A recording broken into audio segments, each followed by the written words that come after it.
Welcome to the Killer Author Club. 3 best-selling authors talking about killing, of the fictional kind, with the best thriller and suspense authors in the business. Killer conversations, killer cocktails, and killer guests, with your hosts, Kimberly Bell, Heather Gutenkauf, and Kara Ruda. This is the Killer Author Club.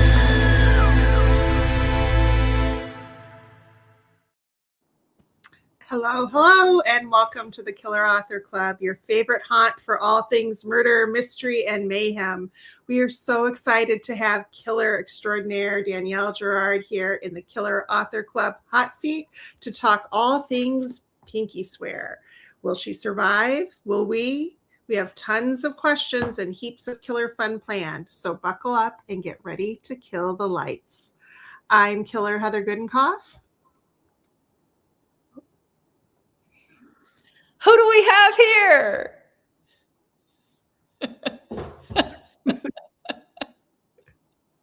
I'm Killer Danielle Girard with my mic on even. And I'm Killer Kimberly Bell. Killer Kara's still away on her book tour adventure for We Were Never Friends, but she'll be back with us next time. And before we dive into Danielle's fabulous book, a couple of quick PSAs. Tonight's show will be available this Friday as a podcast with bonus content just for listeners. Find the links at killerauthorclub.com. And while you're there, sign up for our newsletter so you're the first to hear all our killer breaking news. Also, don't miss this Thursday's Killer Takeovers. Jocelyn Jackson will be hanging out with you all day on Instagram to spill the tea about missing sister. And if that's not exciting enough, Robin Harding will be taking over the Facebook group to answer all your burning questions about strangers in the villa. And yes, there will be giveaways. And now, Kimberly, will you please introduce our killer guest? I would love to.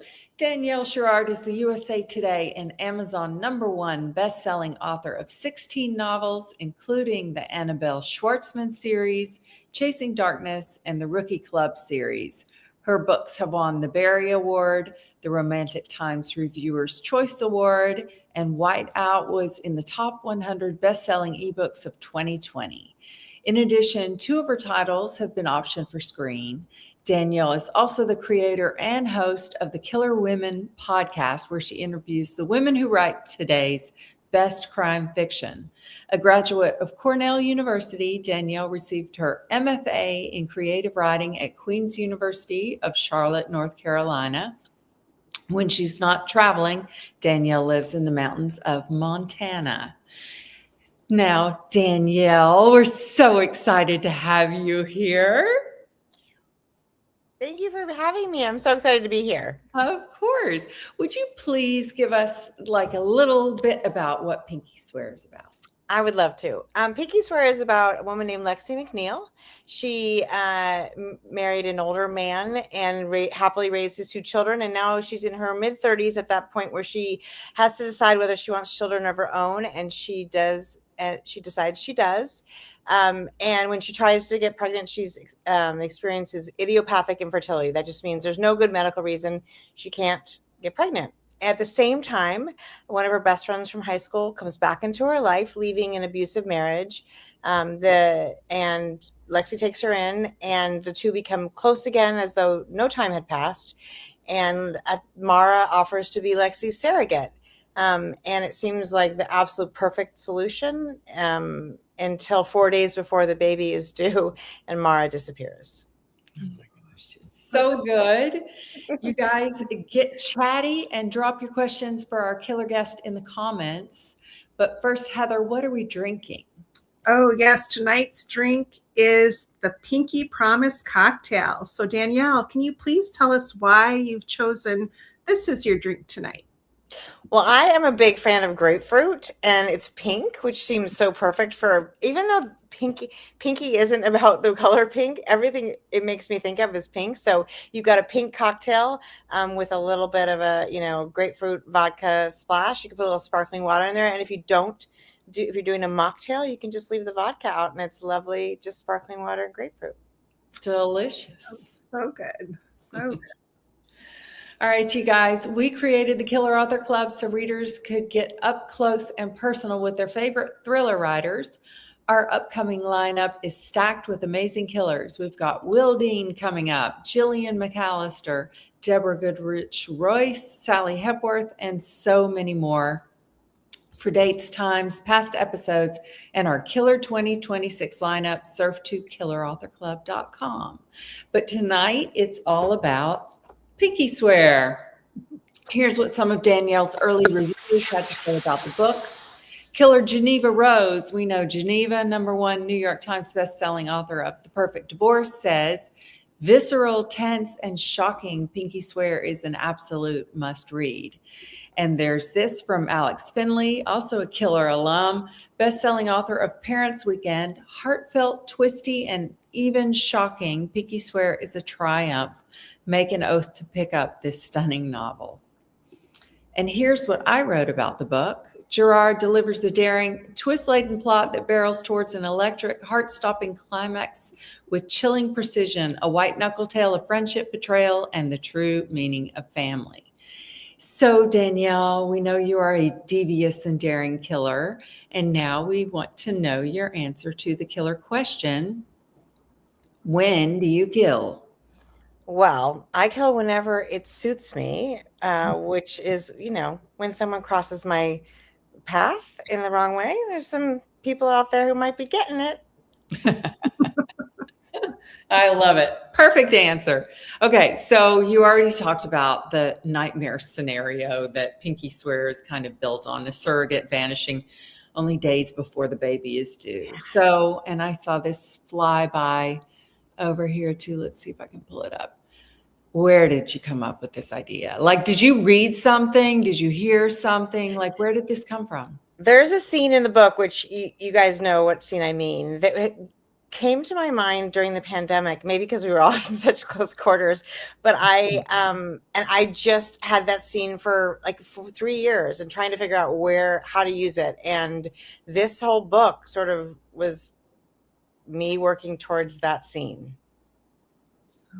Are we talking about the scene towards the end? Yes. The big scene? Okay. Big Got scene. it. Yeah. There's a big scene. Yeah. And I just could not get rid of that scene. I wrote 2 books while I was still thinking about that scene and then wrote Pinky Swear. So needed to wait for the right story at the right time. Yeah. I think that's right. Yeah. Yeah. Funny how that happens, right? It is. You got to be patient, which is hard. I'm so not a patient person, but in this case, maybe it worked. I don't know. Yeah, for sure. Oh, I think so. So Pinky Swear. So it's a childhood promise, right? Absolute trust between friends. Yeah. How does that promise evolve in this story? And at what point does trust become the most dangerous thing in the room? Well, you guys know, so I've had this story emerged also at a time when I had my own sort of very personal betrayal. I've been very candid about it on social media. My ex-husband had a 2.5-year affair with his massage therapist, which is the next book, of course. But at that point, I started to think about really how well do we know anyone, right? And it seemed to me that, of course, a marriage is an obvious example, but the other one is these people that are as close to you as sisters. And I think a lot of us have those friendships that we developed at that really pivotal time in our lives. And that's sort of where I started to sort of design this idea of these three girls who didn't have, super close relationships with their parents. So they weren't going to talk to them about things. So they really depended on each other, but they were children, right? Mm-hmm. So you don't make the best decisions. And that's sort of where the idea of the pinky promise is. And we didn't pinky promise. I don't know if you guys, we didn't actually do the sort of hooked fingers, but we used to say, I swear, and so that sort of, across my heart. That's sort of where the title idea sort of came from. Yeah, I love that. And I think you told me in one of our conversations when we were talking about this book that you wrote first the story and then you went back, because there are blurbs or excerpts from basically a book that they wrote in, right? they have like a shared notebook. It's like and they have there's all these rules for the notebook, which I didn't do, but I've seen around and had heard of people doing, and they basically wrote the year, the label of like whatever the science class was, like chemistry or physics, because then no parents didn't look at it and teachers didn't take it from them, and they would move it around from one of them, there were 3 of them, from one to the other, and write sort of who was cute and who was dating who and what was happening, and it was a sort of, and there were rules. You weren't allowed to write out each other outside that notebook, and you weren't allowed to remove pages, which of course they did, and the first time I wrote the first draft, it did not have, there's like 7 or 8 of those scenes, and I wrote them to kind of, I felt like without those past scenes, you didn't see just how close the 3 girls were, and so you didn't understand why Lexi would trust Mara the way she did, but they had gone through some very, very big, hard stuff together, and that does forge those kinds of bonds. Yeah, I love it. And I love how that like happens when you're writing a book, right? Because you know it in your head, but that's what early readers are so good at, saying, well, I kind of missed that, but it's all there in your head. You just need to get it onto paper, right? And it helps when somebody says, this is the thing that you need this, and then you can figure out how to do it structurally and whose point of view to do it in. But yeah, I couldn't write a book without a lot of really smart people reading it and being like, this doesn't work, otherwise I think I would, who knows what it would show up as. Right. One of the quotes in the book that really hit me, you wrote, motherhood is an impossible job. Parenthood in general, but especially motherhood. No matter how hard you try, you will fail your child. And the desire to protect them trumps anything else. Tell us more about that. I felt I feel that so strongly. I have 2 kids, and I look back now, they're 26 and 24. And so now you look back and think, oh, I probably should have not coddled so much or been, or not ever mentioned, never talked about what you eat, or there's all these things you do without really thinking about it. And we're also growing up with those kids. I mean, my daughter was born when I was 29. I was basically a child myself, and you don't know, you've never done it before. I do feel like, I'm not saying that the failure part is something we can even change, but I do feel like, of course, we fall short in ways, and you're a different parent with each kid. Yep. And it's just and you're dealing with your own stuff. And that's, like your own childhood wounds and all the other things. Oh, and you are recreating, the dynamic. I mean, it is so interesting. And I think the pendulum was on the far side. My mother, God bless her, I hope she's not listening, is very stoic. It was very much like, this is, you just hold it together. You do not express any emotions. You wear lipstick when you go jogging. I mean, she was very it was very specific. And I was on the other side of it. I express it all. I'm going to protect you. So it just, and then that's too far on the other side. And then your kids are like, why do I need to be protected? Am I not doing something right? And so you've created you created insecurity where you, of course, didn't intend to. So thankless. We've all experienced that. And I think of a generation, like our folks, my folks, Great Depression era. It's just different. It's just a different way to grow up, different scenarios. And I mean, it's the best job too, right? Like, obviously. Yeah. And my mother always made the joke about me and my brother, and now I make it about my kids. Like, if I had known they would turn out so great, I would have worried a lot less. So true. so true. I worried all the time. And I think sometimes they look at me like, what were you so worried about? And I'm like, you wait. Just wait. You wait. You said that, Kimberly, because I'm the youngest of 6, and my parents were super strict, and it wasn't until I was an adult when I found out how wild my mom was. And I used to tell her, Mom, if I would have known how much fun you used to have, I would have been a lot more adventurous in high school. Yeah, she's smart to have kept that a secret. I love that.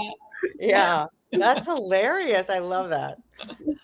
Hey, so let's talk about like the surrogacy as a plot device too. And like, did you do a ton of research into that? Did you find any crazy wild stories? Like, I did not find any crazy wild stories, but I did a fair amount of research to know what normally happens in a surrogacy situation. Obviously, this isn't an official surrogacy situation, so there's no agency, there's no contract, which is how it works, for the story. But interestingly, my brother and his husband just had their first baby via surrogate, and Eddie was born in July. And I started writing this long before those guys were doing a surrogate, but I had this moment where I was like, you cannot read this book until your baby's born and with you, because this is not going to be helpful for whatever terror you guys have.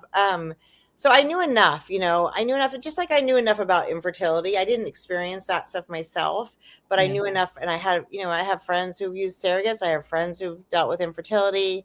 And I feel like as particularly as women, I want this stuff out there. I want to talk about it. I feel like there's a lot of shame. Lexi feels a lot of shame that she can't get pregnant, even though of course that's way beyond her control. And I think we do each other no service by keeping that stuff a secret. Mm-hmm. I agree. So many of your thrillers, there's heroes, villains, but in Pinky Swear, did you those moral lines are blurred a little bit, because is Mara a villain? Do we, we don't know through much of the story what's going on with her and where she's gone. Tell us more about that, how you plant that ambiguity. Well, I think part of this life lesson I've learned from my own experience is that the line is blurred, right? I mean, there's villains, the serial killer, he or she is a villain for sure. But most of us are sort of, we're doing the best we can. We make bad decisions. Some of us make worse decisions than others, obviously. And I do think, like, I think that's the question I want the reader to ask is, even at the end, how do you feel? Like, what's Mara's responsibility in this? Is she bad? Is she good? Do we understand, the decisions she made and why she made them? And Lexi too. I mean, Lexi becomes a little obsessed with having a child. And so does she push Mara into surrogacy? Is she responsible somewhat for what happens? So I think, I like those blurred lines. I think it's interesting and I hope readers will walk away and think about it. I think sometimes we think more about books where it's not as black and white. Mm-hmm. Yeah. All right. I just saw a question fly by and now I can't. Somebody's birthday. Oh, wait, here. Dana Carlisle. She's spending her birthday with us. Dana. Thank you for joining us. And then Renee pointed out, and I can't see to find that one. I'll keep. Oh, wait, here. Renee points out that we have the three of us have the same color paint. She wonders if we're together. Funny. That's hilarious. Well, I'm in a Hilton Garden Inn, which is a little sponsorship right there. The Hilton beige in Massachusetts. So I am not. I would much prefer to be wherever these. Actually, we all want to be where Kim is. Kim is in the warmth, and we're all in the. Yeah. I suspect it's cold where Heather is too. I'm in the Caribbean. Is it cold? Oh, sorry. Very observant. I know, right? Yeah, very good. Yeah, it kind of just all flows very perfectly. Yeah, it does. I know. Yeah, it's like we planned it. So when somebody disappears in real life, the first 48 hours, as we know from watching all of our TV shows, are critical. Did you do like any research into that? Like how that works? Like how, Well, it's funny. I did talk to the police my local police about what they would do in this instance. And because she's not gone that long and she's an adult, they don't, they basically don't do anything in the beginning. There's no signs of disturbance other than, it looks like she left willingly, which I think is the hardest part for Lexi to believe, that she would have left willingly with the baby. So, but yeah, the police, they're not going to get involved from the get-go. And I think Lexi's already on the move before the police would realistically get involved. Yeah. And somebody asked, I know I can't find it back in the comments, but somebody had asked earlier, like, if it's a surrogate who's leaving with officially your baby, is that kidnapping? Yeah, it would be kidnapping. Absolutely. If she was to be arrested and prosecuted, that's exactly what it is. Yeah. Wow. Crazy, right? Wow. So interesting. And, I love a thriller with a ticking clock. And this one definitely is the ticking clock. So did you plot this all out? Are you a plotter, a pantser? How do you approach your story? I wish I was a plotter. It seems so smart. I've never successfully plotted a book, so I'm definitely a pantser. But I did know that it was all going to happen in a very short time frame, and I did know that the due date would be sort of the, although of course, like the funny thing about a baby due date, right, is they're not necessarily born. So as far as Lexi knows, that baby could be born, an hour after Mara walks out the door. So that's a sort of different level of terror too. Is Mara even still with the baby? And once the baby's born, it's much harder to locate, right? Yeah. So terrifying. Totally terrifying. I know. All right. So Renee asks another question. Did you grow up in Montana? I did not, Renee. I grew up outside San Francisco, but I've been in Montana about 25 years. So beautiful there. I know your pictures are gorgeous. Follow Yeah. Danielle on Instagram. She'll occasionally post some beautiful. It's really beautiful. Yeah, it's been a wonderful place to live. It's really quiet. It's very conducive to the work, and then I get to leave once in a while and go to a city, which I also really appreciate. Mm-hmm. That's good. So you are prolific in interviewing other authors. So you have Killer Women. Can you tell us a little bit about Killer Women and what it's like to talk to fellow writers and what I would love that. And I have some killer women here right with me. So I only interview female suspense authors. That's the way I kind of cut down the massive pack of authors. And I started it during the pandemic, which is it probably about when you guys started? Is that when you guys started too? Yes. Yeah. I think because, there were no conferences and I was going crazy in Montana and not a lot of thriller writers, no thriller writers actually. And, no thriller writers in my area, I should say. And I just wanted to have those conversations that I would be having at conferences. So I invited some friends to come on. I think, Kim, you were number 2. I was? Oh, Yeah. I love I that. think you were I think it was Hannah Morrissey and then you. And so I just got to have these incredible conversations. I always feel like I learn a lot. And the episodes always come out sort of the week of pub date. So there's an opportunity to discover a new author and a new book right at the beginning, which is fun. So I've loved it. I think I'm on 212 or something crazy. I know. It's gotten the first year I did 63 and that was insane. Cause I read the whole. That's more than one a week. Oh my gosh. Insane. Yeah. I haven't counted ours. Have you, Heather? What episode are we on? We used to count them, but I'm sure I bet you're up there. Yeah. Yeah. Because we started in, what was it, 22? Yeah. Yeah. So, I bet you guys are, I bet you're getting close. I mean, so too. We'll have to count those. Yeah. Yeah, exactly. No, yours aren't numbered. Mine, that makes it easy. Mine are numbered. So therefore I don't have to count, which would never happen. That's what spreadsheets are for. Exactly. Oh, so good. So good. Oh my goodness, we could talk all night. We have, tons more questions, but Killer Danielle is giving away 3 copies of Pinky Swear. So to lucky US viewers, it doesn't matter where you're watching. We scour the comments everywhere we stream. And so, but make sure you shout out where you're from and answer this question. Have you ever made a Pinky Swear promise? If yes, with whom? So gosh, what kind of question is that? No right or wrong answer. So have you ever made? Right. I love that. Those are the best questions. Did that. And Okay. we'll pick some winners. Amazing. All right. So the Killers are big fans of independent booksellers, as you know, and we want to send them all the support and love. Danielle has chosen Country Bookshelf in Bozeman, Montana to highlight tonight. Danielle, tell us why you love Country Bookshelf so much. Well, Country Bookshelf is our, we're not a very big spot. So it's our beautiful independent store. During the pandemic, you could order books at Country Bookshelf and they would deliver them to your door. in a little paper bag, and I was almost like kind of sad the pandemic was over in that one way, because I loved that same day delivery on whatever books you wanted to buy. And they are wonderful at choosing stories, and the booksellers are always so, fabulous. I have to say, between them and the library, it's a little slice of heaven. Yeah. Amazing. Well, we just dropped the link in the comments so you can order Pinky Swear along with any of the other books on your wish list. And obviously, the Killers, we love to read, and we love it when you share what you're reading in our Facebook group. So post pictures, write reviews, ask for recommendations, and give yours. But tonight, though, we really want to know, Danielle, what have you been reading lately?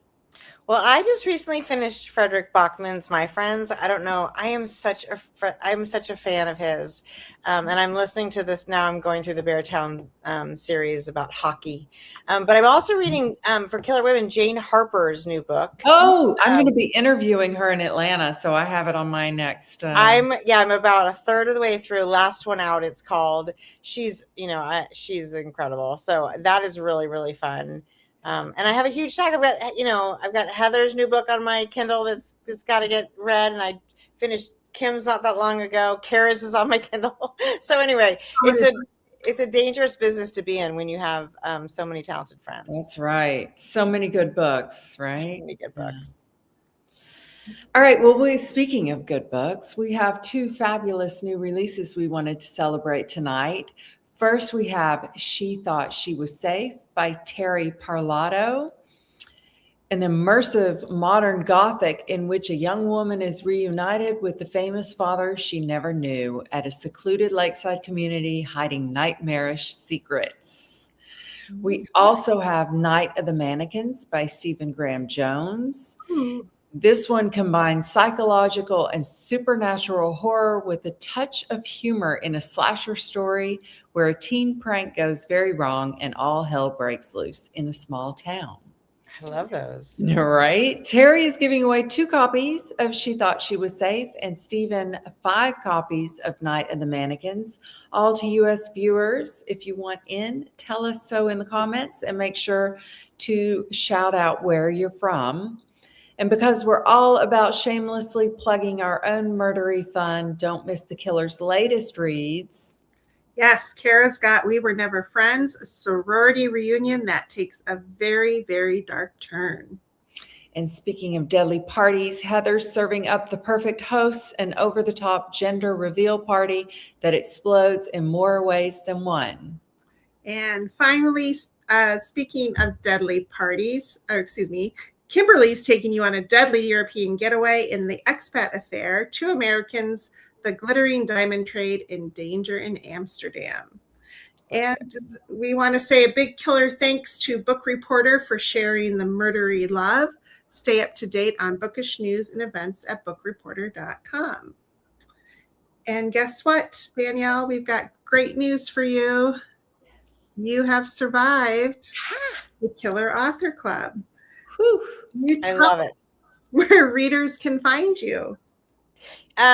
Instagram, I'm at Danielle Girard Books. And on Facebook, I'm author Danielle Girard, and then my website is daniellegirard.com. Great. Amazing. Yes. Well, everybody. So much. Yes. Yeah. Go find her. Follow her. So you guys, that's a wrap on tonight's episode. Thanks for hanging out with us. And do not forget, we have Jocelyn Jackson taking over our Instagram feed this Thursday, while Robin Harding will be over on our Facebook group. Both of them have tons of fun and giveaways planned. So set your alarm and tune in for that. Flip back and forth all day. So fun. We will be back in 2 weeks on March 17th with Will Dean talking all things adrift.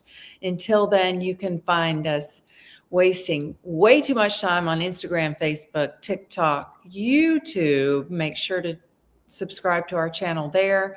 For links, upcoming schedule, past episodes, and merch, head to killerauthorclub.com. Thanks for being part of the club. Thanks. So fun. That does it for tonight's show. Thank you for tuning in. If you'd like to catch our next show live, we're every other Tuesday night on Facebook, Instagram, and YouTube.